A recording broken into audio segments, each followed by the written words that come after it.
Okay, so welcome back. In this video I'm going to teach you a basic understanding of SQL injection. SQL is short for Structured Query Language, and it's a language used for database management. In short, SQL tells databases what to do. So before we start, you should know what SQL injection and databases are. SQL injection is one of the most common web hacking techniques used for accessing the database of the website. An attacker can get all the details from the database by accessing data, bypassing logins, or shut down the SQL server. Now let's understand what is a database. Databases are basically a structure of tables where each table contains user IDs, passwords, web page details, and more. So I will switch to my computer and show you how a database looks like by going to 127.0.0.1/phpMyAdmin. I forgot to mention that XAMPP also comes with phpMyAdmin, which is a database management tool. And on the left you can see some databases. For example, I'm going to select NoASP database.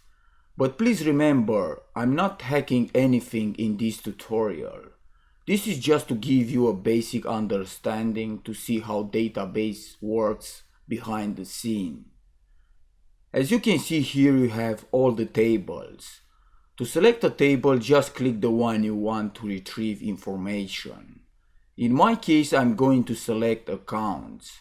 And you can see the username and the password for all the accounts on the database.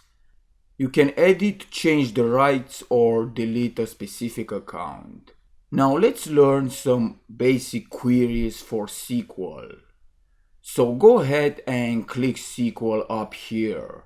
And let's retrieve data from the table using select statement.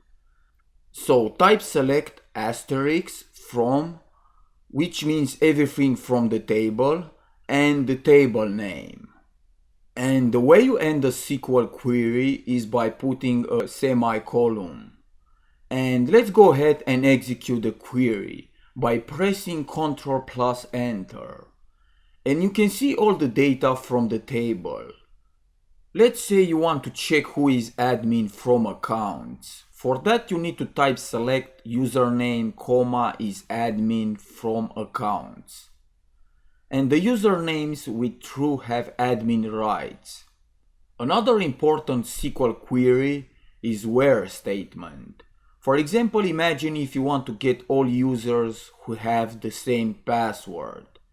You can use the where statement by typing select username, password from accounts, where password equal password. And if you execute the query, you will see the usernames with the same password. But for that you need to know the password. Now let's say you have an account with username John and password is password. So when you try to log into a website, the SQL syntax will be like this. Select username, password from table name, where username equal John and password equal password. If the username and password are correct, then you will successfully log in. Okay, so now I believe that you have a basic understanding of SQL databases. So that's it for now. Thanks for watching and I will see you next time.